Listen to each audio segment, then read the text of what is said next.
Aleluia. Ainda de pé, eu quero que você abra a sua Bíblia, juntamente comigo. Livro do Êxodo.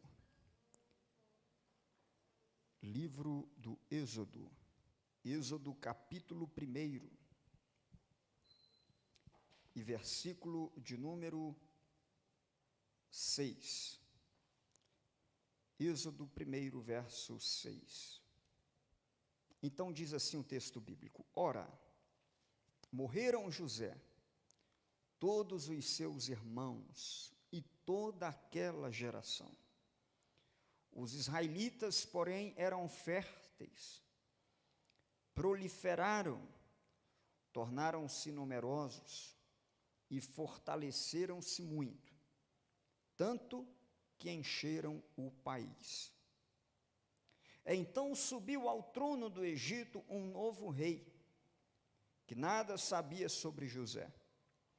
E disse ele ao seu povo: Vejam, o povo israelita é agora numeroso e mais forte que nós.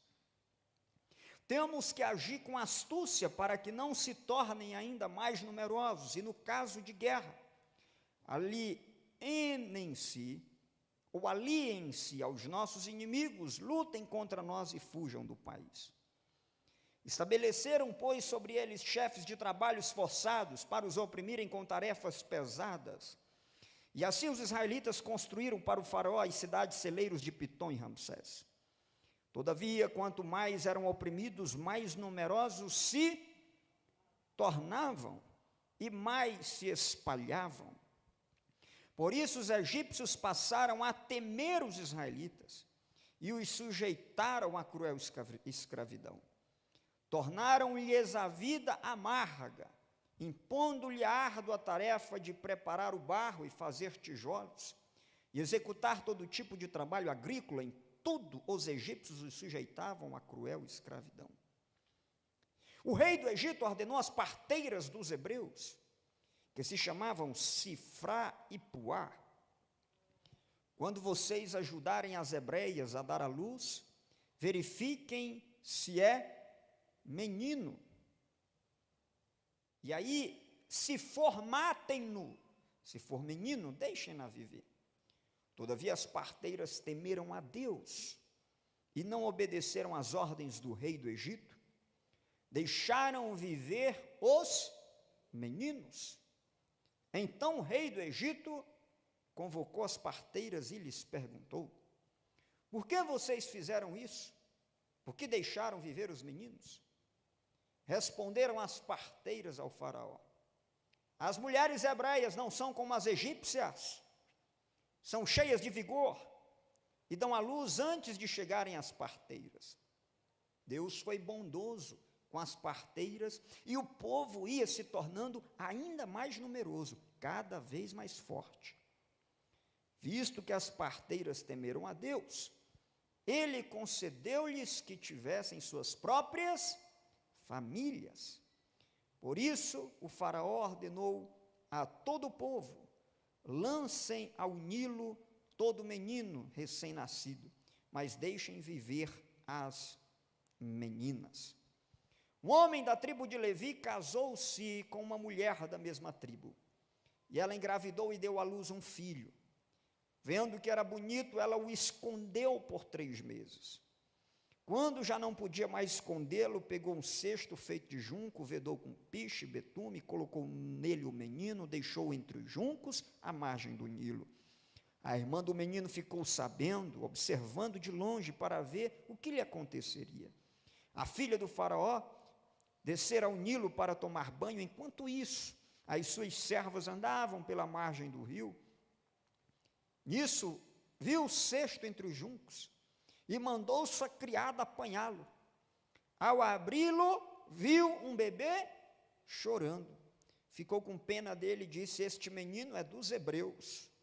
Então a irmã do menino se aproximou e perguntou à filha do faraó: A senhora quer que eu vá chamar uma mulher dos hebreus para amamentar e criar o menino? Quero, respondeu ela. E a moça foi chamar a mãe do menino. Então a filha do faraó disse à mulher: leve este menino e amamente-o para mim, e eu lhe pagarei por isto. A mulher levou o menino e o amamentou. Tendo o menino crescido, ela o levou à filha do faraó, que a adotou e lhe deu o nome de Moisés, dizendo: porque eu o tirei das águas. Amém? Pai, muito obrigado. Te agradecemos pela tua palavra. Te louvamos, ó Deus, pela tua bondade, pela tua benignidade, e queremos, ó Senhor Jesus, nesse momento te pedir humildemente que o teu Espírito Santo fale conosco. É o que nós te pedimos por Jesus Cristo. Amém. Tome seu assento por bondade.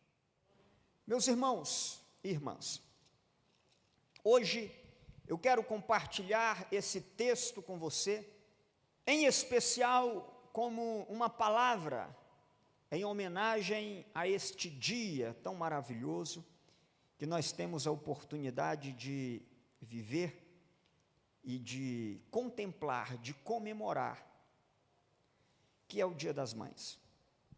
É verdade que a primeira mulher, segundo a Bíblia, veio de um homem.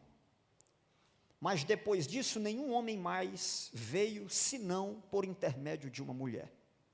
Deus escolheu esse método brilhante, maravilhoso, esse milagre da vida, e escolheu as mulheres para protagonizá-lo de maneira especial. Enquanto eu meditava em alguns momentos importantes da história de Israel, eu me dei conta de uma coisa, que sempre que Deus quis iniciar um momento importante na história, um marco histórico, um marco na história de Israel, ou um marco na história da salvação, sempre que Deus iniciava um novo tempo, os principais protagonistas, ou as principais protagonistas desse novo tempo foram mães. Pastor, mostre-nos exemplos disso. Primeiro exemplo está no texto que nós lemos. Em Êxodo nós temos o início de Israel enquanto nação. E se para Israel o personagem mais importante da religião é Moisés, Israel não pode se esquecer, o judaísmo não pode esquecer que Moisés não é filho de incubadora. E mesmo que tivesse passado por uma, ele teve que vir do ventre de uma mãe. E os judeus olham para o fato de que toda a religiosidade deles veio de um homem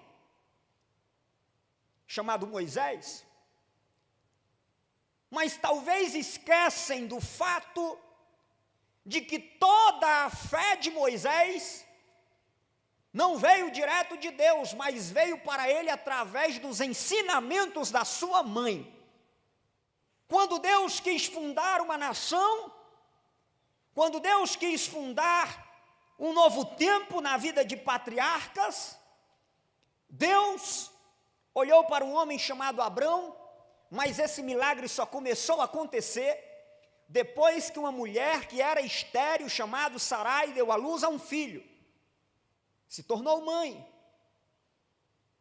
Quando Deus quis pegar aquele povo, filho dos patriarcas, escravos, e transformá-los numa nação, Deus escolheu uma mulher para ser mãe de um menino chamado Moisés, que seria o libertador. Mas quando Moisés morreu, veio o tempo de Josué, e depois de Josué, temos a época dos juízes, e Israel ficou sem líder.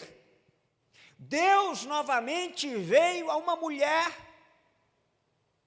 a mãe de Sansão, e através da maternidade, aquela mulher protagonizou um período muito importante na vida de Israel, que foi a época dos juízes. Os juízes não vieram sem o milagre da vida, foram filhos e tiveram mães. Mas o tempo passou, e quando acabou o período dos juízes, veio o período dos reis de Israel. Mas o período dos reis de Israel não começa com um rei. O período dos reis de Israel não começa com um monarca. O período dos reis de Israel não começa com um profeta, Samuel. O período dos reis de Israel começa com uma mãe chamada Ana, que foi mãe do profeta que iria escolher o primeiro rei e o início de uma nova época na vida do povo.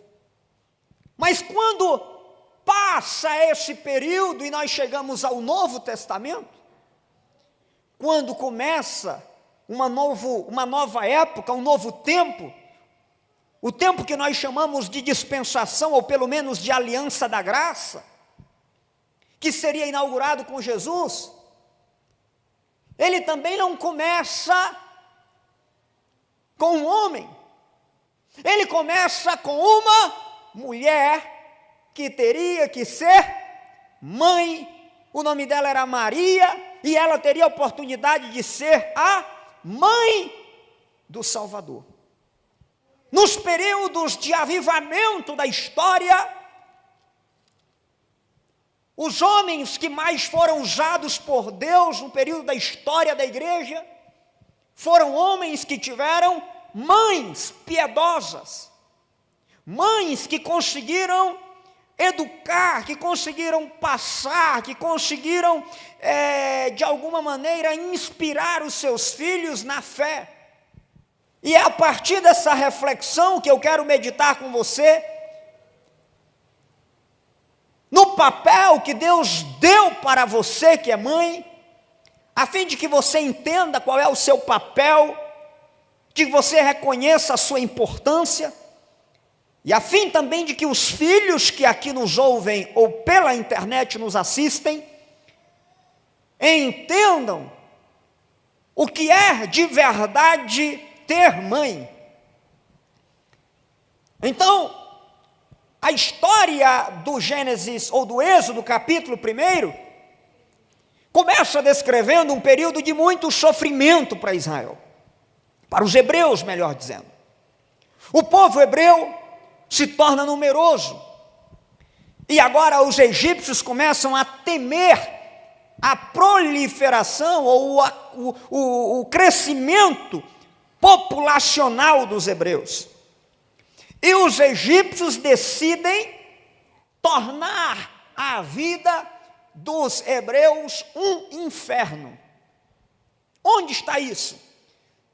Está no texto, se possível coloque na tela aí, Êxodo, capítulo 1, e o versículo de número 11. Os egípcios, então, estabeleceram sobre eles trabalhos forçados. Para o quê, gente? Para oprimi-los, com tarefas pesadas. Só que o versículo de número 12 mostra qual foi a maneira que Deus usou para fazer com que o período do sofrimento, o que Deus fez para que os hebreus conseguissem atravessar o período de aflição, de dominação, de exploração, de escravidão.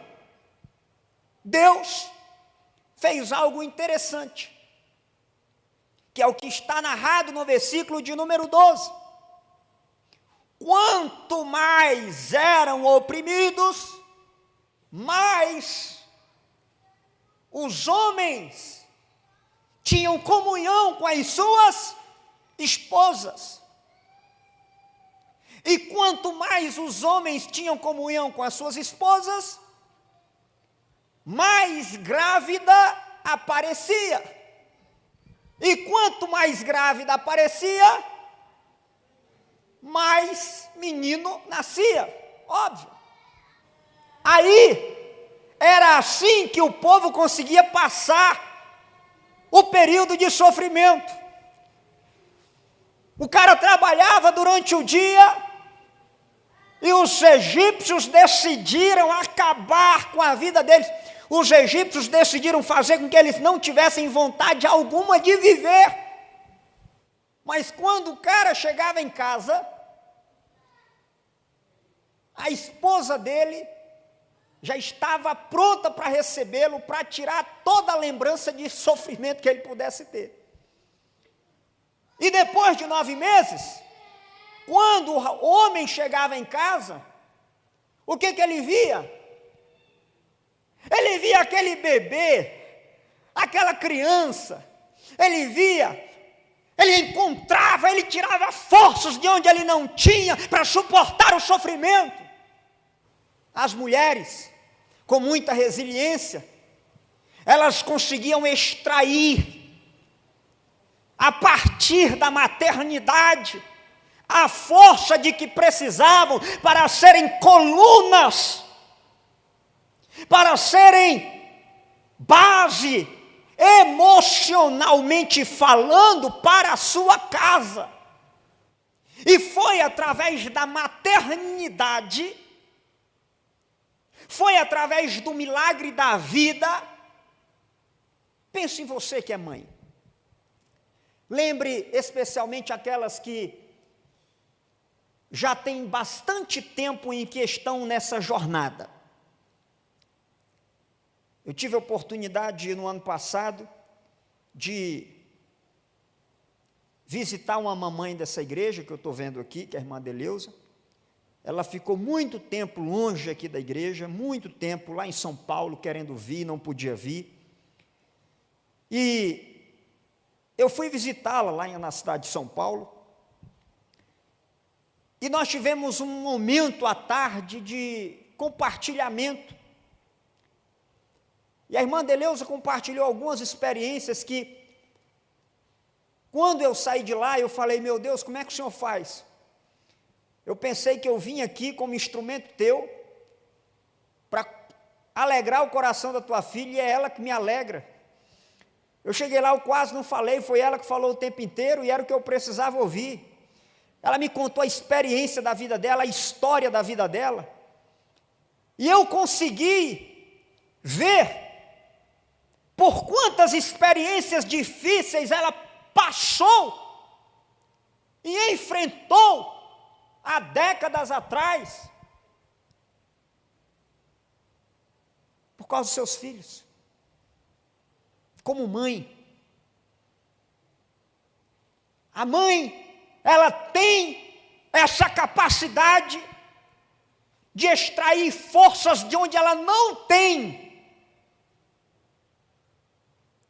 para de alguma maneira continuar dando sustentação emocional dentro da sua casa, dentro da sua família. E essas mulheres aqui, entre os hebreus, é um instrumento que Deus está usando para começar uma nova geração.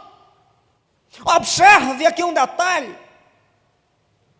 Quando o rei percebeu que Deus estava fazendo com que o povo crescesse, a promessa de Deus estava se cumprindo, o povo estava se tornando numeroso. Por quê? Por causa do milagre da maternidade, do ser mãe. Aí, o rei do Egito ordena as líderes das parteiras, elas não eram as únicas, elas eram chefes de um grupo que auxiliavam as mulheres. E observe o seguinte detalhe no versículo 16, que a ordem era: quando vocês forem ajudar as hebreias a dar à luz, verifiquem se é menino. E como a mãe naquele momento está concentrada na dor, como ela não percebe, As únicas pessoas que poderiam ter acesso a fazer com que a criança já nascesse morta e depois dizer, não, ela já veio morta quando nasceu, ou sei lá, fazer alguma coisa ali naquele exato momento, quem podia fazer isso? As parteiras. Porque esse plano de Faraó é um plano secreto, grave isso. O plano de Faraó não é um plano declarado, que ele anuncia e põe no jornal. Não, ele fala apenas com as parteiras. O ideal dele é fazer com que o plano fique em segredo, só as parteiras saibam, mas que elas deem um jeito de dizer que os meninos estão mortos. E aí, todavia as parteiras não obedeceram a Deus e deixaram viver os meninos. As parteiras foram tementes a Deus. Observe como é que Deus está fazendo. De um lado, você tem um homem, um déspota, um tirano, um opressor, um homem poderosíssimo que tem na mão um exército enorme, armas, o homem mais poderoso daquela época. Do outro lado, você tem mulheres. Olha só, o livro do Êxodo, nós temos Deus contra esse homem, contra esse exército, contra essas armas, contra essa escravidão. Mas o que Deus vai usar no primeiro capítulo do Êxodo, antes de Deus usar as pragas para humilhar o faraó? O que Deus usa primeiro? Qual é a arma mais poderosa que Deus usa contra faraó? Não são as moscas, não são as trevas, não são as rãs, não é a água se tornando em sangue. A arma mais poderosa que Deus usa contra Faraó, no texto em que nós acabamos de ler, sabe qual é? Deus usa mulheres indefesas, aos olhos do tirano, aos olhos do sistema de dominação. As mulheres são frágeis. As mulheres são fracas, as mulheres não podem mudar, as mulheres não podem mudar uma geração. Aos olhos não é fácil vencer mulheres, é assim que eles pensavam. Mas do lado de cá, Deus sabe a força que as mulheres têm, Deus sabe a missão que as mulheres têm. E a primeira arma que Deus usa contra Faraó não são nenhuma das pragas. Deus usa mulheres para serem mães, para terem filhos, e através disso Deus escolhe um que vai ser o libertador. Aí você olha, esse aparato todo poderoso aqui não consegue vencer essas mulheres. Por quê? Elas não usam armas, as armas humanas, mas elas têm as armas divinas. Elas não usam a propaganda midiática para anunciar sofismas, para anunciar ideias como a mídia usa, mas elas têm um poder que ninguém tem. Elas têm a capacidade de influenciar crianças e de mudar uma geração, inculcando neles os princípios da vontade do Senhor. Por que Deus, sempre que quer começar um novo projeto, uma nova época, uma nova etapa, uma nova missão, Deus escolhe mulheres? Porque as mulheres, elas têm a capacidade de mudar uma geração inteira. E sabe por quê? Porque elas são aquelas que têm a capacidade de ensinar os princípios da fé. Elas conseguem chegar ao coração da criança de uma maneira que ninguém mais consegue chegar. Então, surge uma coisa interessante. Eu me dei conta apenas hoje de que o resultado dessa desobediência civil das mulheres, que as mulheres não obedeceram a ordem do faraó, mas o resultado dessa desobediência civil não deu para ver em 2 meses, não deu para ver em 4 meses, não deu para ver só em 1 ano.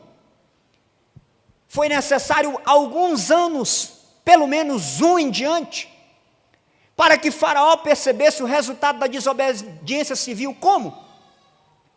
Porque o plano do Faraó não era secreto. Então, ele jamais iria mandar soldados entrarem nas casas para poder ver o sexo das crianças, porque era secreto o plano dele. E ele não fez isso. Então, como é que ele descobre que as parteiras estão desobedecendo ele, se até 1 ano, quase 2 anos, a criança em Israel vestia a mesma roupinha, tanto o homem quanto a mulher? Ou seja, quando é bebê, em Israel, usava o mesmo estilo de roupinha. Não tinha essa quantidade diversa que temos hoje de uma roupa de uma cor para um, de uma cor para outro. Não, era um tecido só. Os pobres não tinham condição de ir na feira comprar. As mães mesmo confeccionavam. Então, quando é que Faraó percebe essa desobediência civil? Quando as crianças já estão grandinhas, que aí não tem como deixar de perceber, fica nítido quem é homem e quem é mulher. E sabe o que o Espírito Santo aplicava ao meu coração, me fazia entender? É que Deus deu às mulheres, especialmente as mulheres que Ele escolheu, as mulheres cristãs, Deus deu a elas a capacidade de crescer e de fazer uma geração inteira surgir, sem que Satanás possa perceber, sem que o inimigo possa colocar a mão. Por quê? Porque no momento em que a criança está no berço, ainda está no colo, a mãe já pode cantar os hinos junto com ela, a mãe já pode inculcar os princípios da fé, e de repente, quando o inimigo vai ter a oportunidade de colocar ou de tentar ganhar a sua criança, meu querido e minha querida, ela já pertence a Jesus, ela já está ganha, o coração dela já pertence ao Senhor.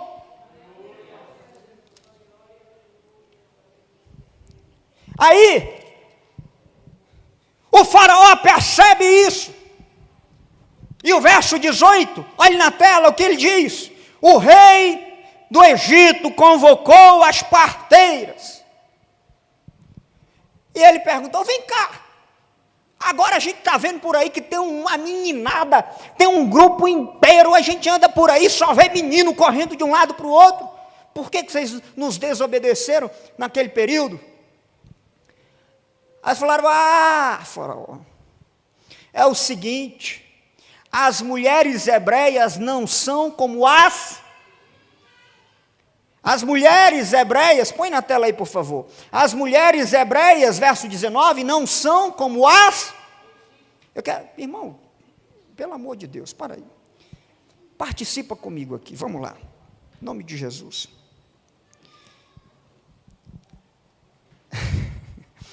Deixa eu abrir um parênteses para compartilhar com vocês aqui. Eu percebo no coração e no olho de cada um de vocês como vocês estão prestando atenção de uma maneira espetacular. Isso é admirável. Mas para um pastor local é sempre um desafio pregar na mesma igreja todos os domingos. E ontem, por exemplo, eu estava pregando numa igreja fora. E quando tem um pregador de fora, vocês precisam ver como o pessoal fica animado e empolgado.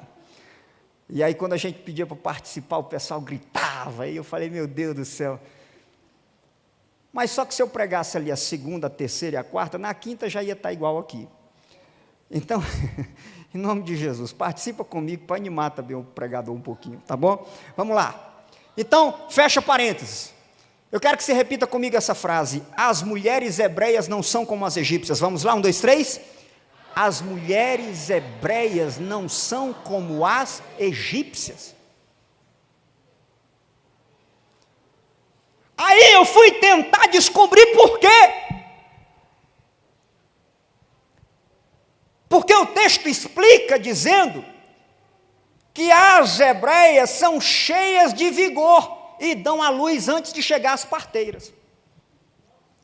Só que eu fui tentar descobrir se a explicação aqui é genética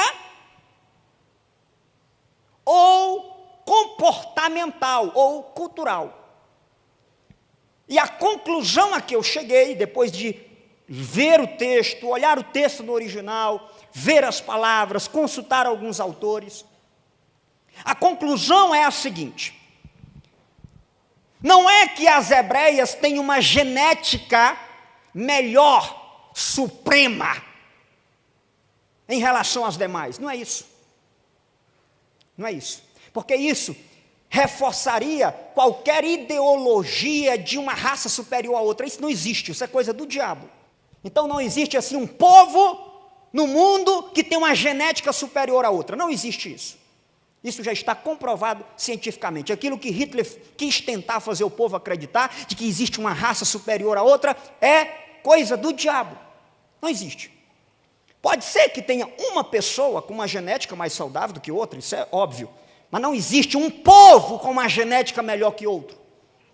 Então observe um detalhe. A resposta aqui não é que as mulheres hebreias têm uma genética melhor que os outros. Sabe qual é a explicação aqui? É que as hebreias, olha aqui para você não perder esse ponto. As hebreias, elas tinham uma cultura de participar ativamente do seu parto.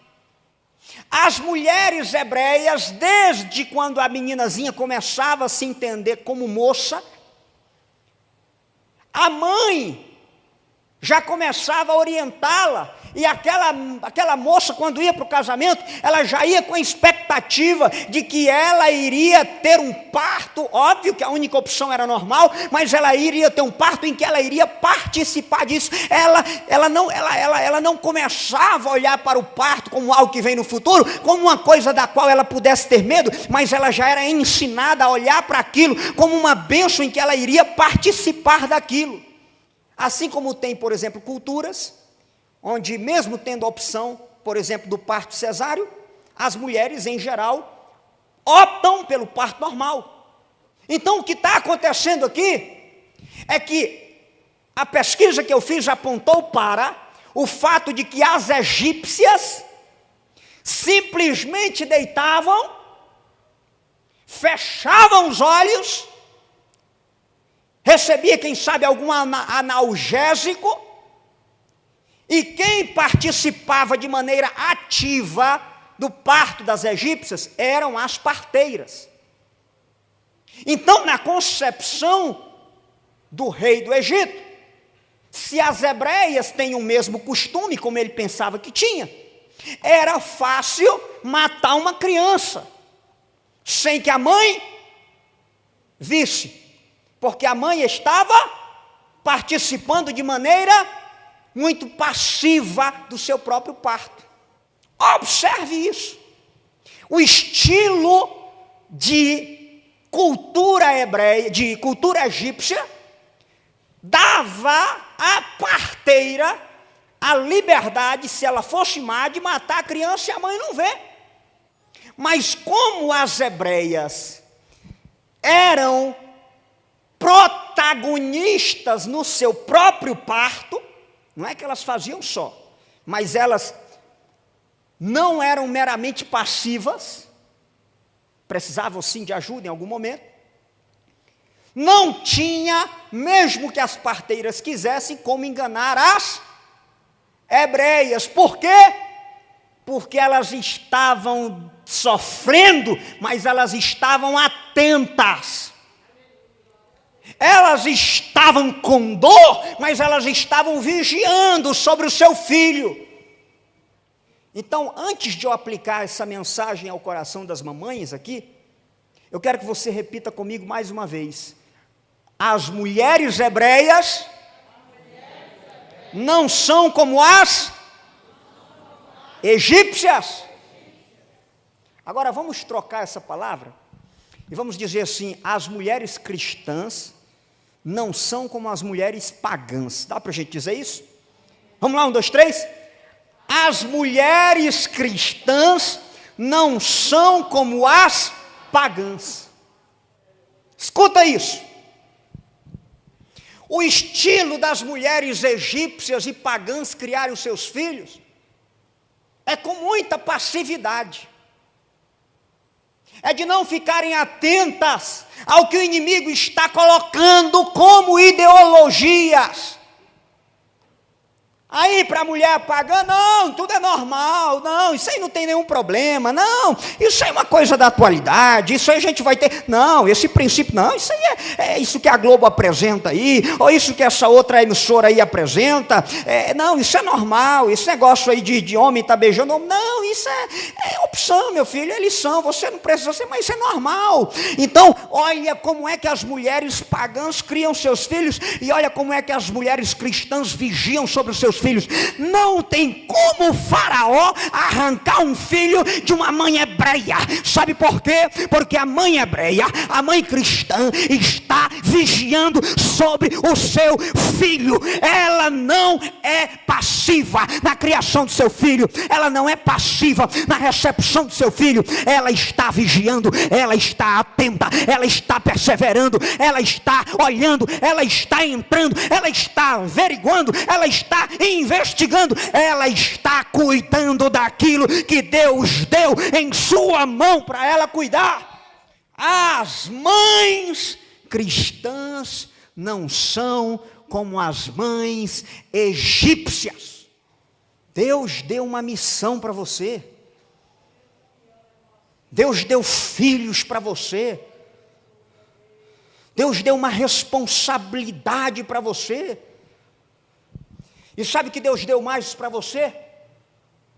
Deus deu uma coisa que os filhos precisam saber que mãe tem. Deus deu autoridade para você. Deus deu para a mamãe autoridade espiritual. E em todas as esferas da vida. Aí o filho às vezes fica tentando entender. Já percebeu que quando mãe diz para não fazer uma coisa e faz dar errado? Já percebeu isso? Aí tem filho que pensa, parece que é praga que ela joga em mim. Não é praga não, meu filho. Se tem uma coisa que mãe não joga em filho, é praga. Agora eu vou dizer uma coisa para você, se ela falar para não fazer, não meta a cara para fazer, porque você vai quebrar a sua cara. Por quê, pastor? Porque Deus deu para a mãe, seja ela cristã ou não, Deus deu para a mãe uma coisa chamada autoridade, além de visão, além de percepção, além de compreensão. De maneira que se a mãe disser, meu filho, não vá por aí porque esse caminho é de morte, e você entrar, sabe o que vai acontecer? Deus vai fazer você amargar. Pastor, por que Deus faz isso? Deus faz porque Deus delegou a autoridade. Deus não revoga a autoridade de quem Ele delega. Preste atenção nesse detalhe. Imagine que eu, como pastor da igreja, chegue aqui e fale, pastor Josias, o senhor vai ser líder do departamento tal. Gesivaldo, você vai ser líder dos jovens. E aí, de repente, eles estão aqui trabalhando. Aí eu chego, coisa que eu jamais faria, nem faço. Mas eu chego e na frente dos liderados dele, eu tiro a autoridade dele. Aí, o que eu estou querendo fazendo isso? Se eu fizer isso com ele, se eu fizer isso com os líderes, o que vai acontecer? Eles não vão querer trabalhar mais, porque eles estarão sem autoridade para trabalhar.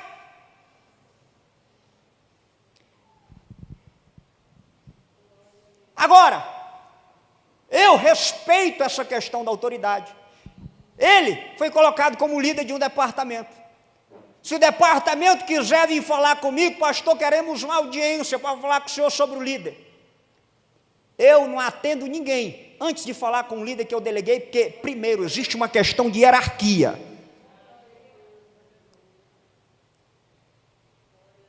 Então, quando me procurarem, não, eu quero falar sobre o líder. Não, eu primeiro vou atender o líder, depois eu vou atender vocês. Porque existe uma questão de hierarquia.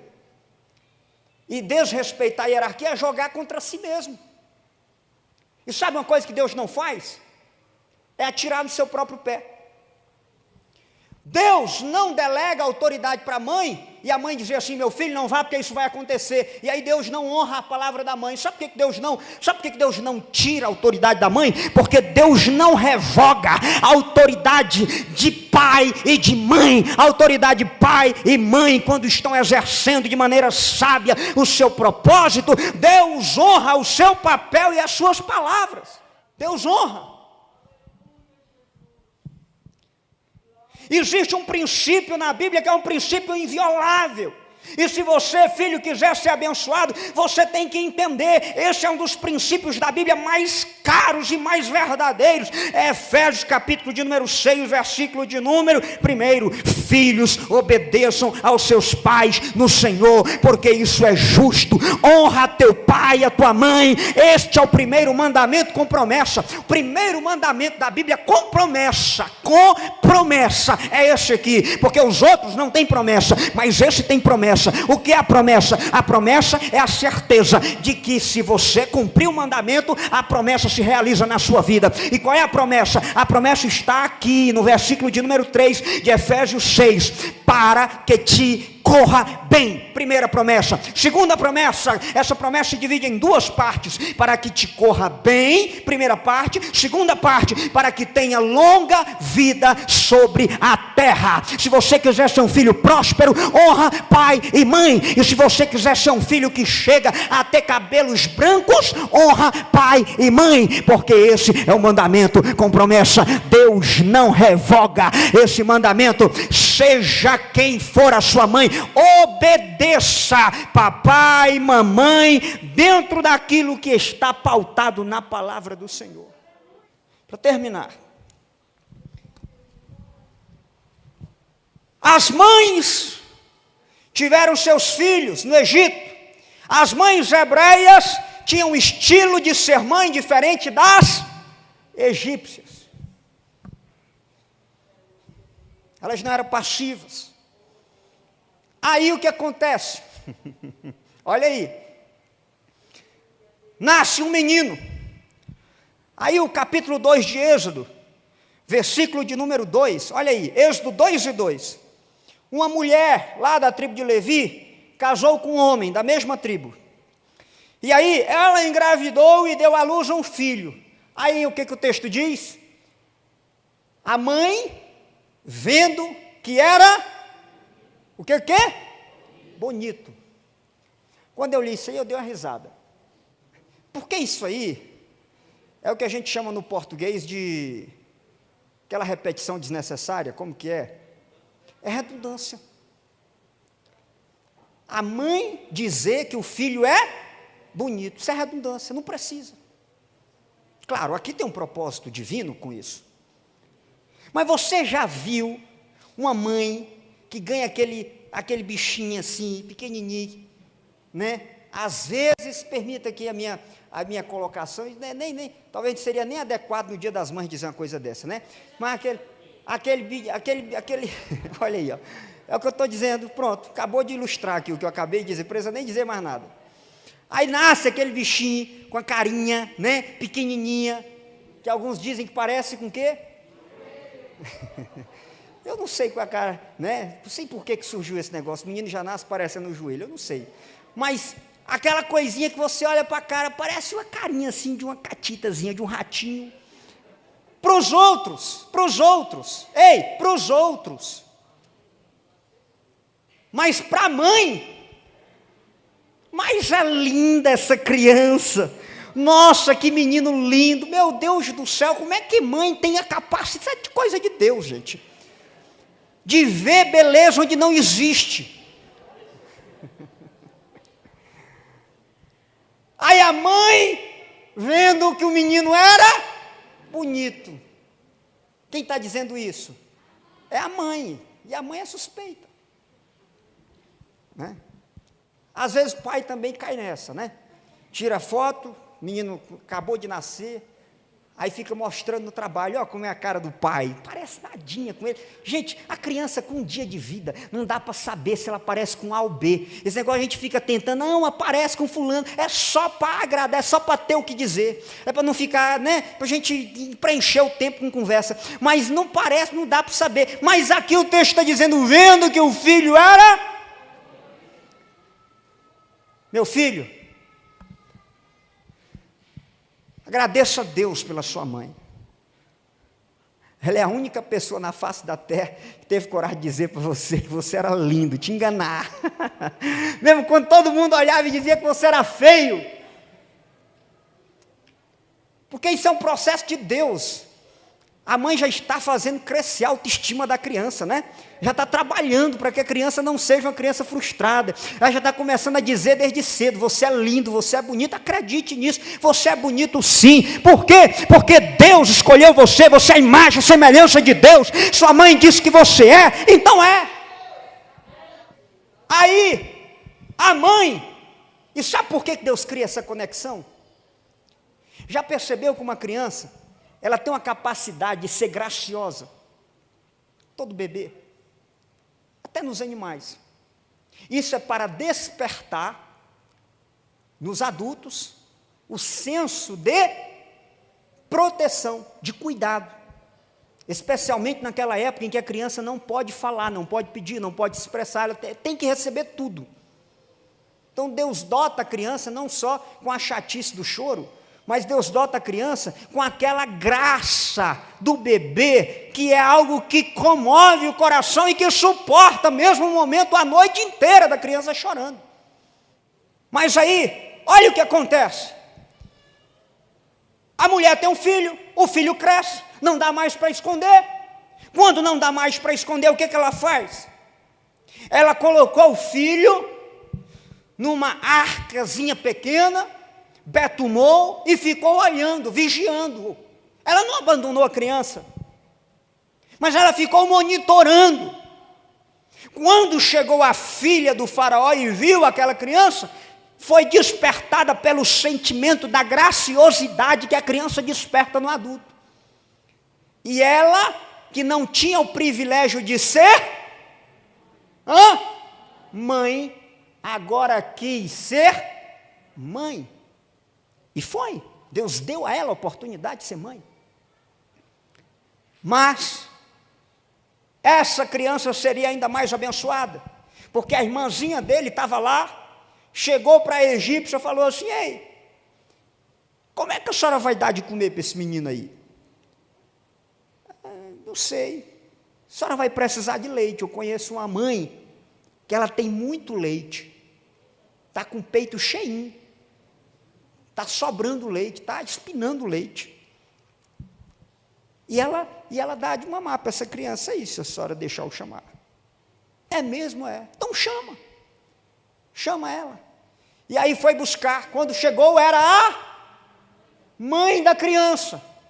Aí a mulher do Egito, a princesa egípcia, falou assim: ó, leva esse menino aí e amamenta ele, que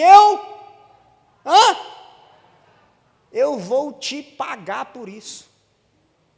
Olha como Deus abençoa essa mãe, que estava com medo de perder a criança, agora vai ter a criança mamando, que é uma das experiências mais lindas que existe, é o processo da amamentação.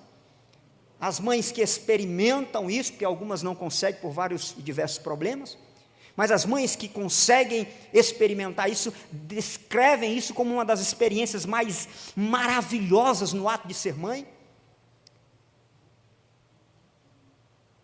E aí, ela vai receber ainda um salário. Só tem um detalhe que eu quero terminar a pregação com isso. A mulher levou o menino e o amamentou. Tendo ela crescido, ela o levou à filha do faraó. Ela recebeu o salário para fazer o quê? Amamentar. Mas teve uma coisa pela qual ela não recebeu o salário. Mas ela recebeu uma missão de Deus e ela cumpriu. Qual foi? Ela não levou a criança só para amamentar. Ela amamentou a criança e ensinou os princípios da fé. Talvez ela deva ter entregue a criança com 5 anos, ou um pouco menos, ou um pouco mais, não se sabe. Mas o certo é que essa criança recebeu o suficiente para passar 40 anos no palácio de Faraó e não esquecer do Deus que ela aprendeu a servir. Mãe, Deus te deu essa missão. Mãe, Deus deu a você essa tarefa, esse tempo que Deus te deu de qualidade com o seu filho, não é só para você desfrutar dessa fofura que é um bebê, mas é para você entender que você tem uma missão, e essa missão é intransferível, essa missão é sua, essa missão Deus deu para você, e você precisa cumpri-la. Pastor, meus filhos já estão criados, mas você pode descobrir a graça de ser mãe pela segunda vez como avó, e aí você pode ajudar a sua filha. Pastor, mas quando o meu netinho vem para casa, a única coisa que eu faço é estragar ele. Não, pois não seja só estragador do filho, não. Isso no bom sentido da palavra, né? Participe de maneira ativa, ajudando a sua filha, ajudando o seu filho, no processo de educação daquela criança, que ele saiba que ele tem uma avó e um vô, que é cheio do Espírito Santo de Deus, e que fala das maravilhas de Deus para ele. Curve a sua cabeça. Eu quero orar a Deus, agradecendo a Deus pela vida pela vida das mamães. Quero agradecer a Deus pela vida daqueles que, dos homens dessa casa, que talvez não tenham mais a sua mamãe aqui, mas ou daqueles que também ainda têm mãe, mas de todos que de alguma forma tiveram. Agradecer a Deus pela vida da sua mamãe, esteja ela aqui ou não. Seja grato a Deus por Deus ter dado a oportunidade de você ter a mãe que você teve, porque se você é o que você é hoje, é porque Deus levantou uma mulher para ser sua mãe e forjar o seu caráter.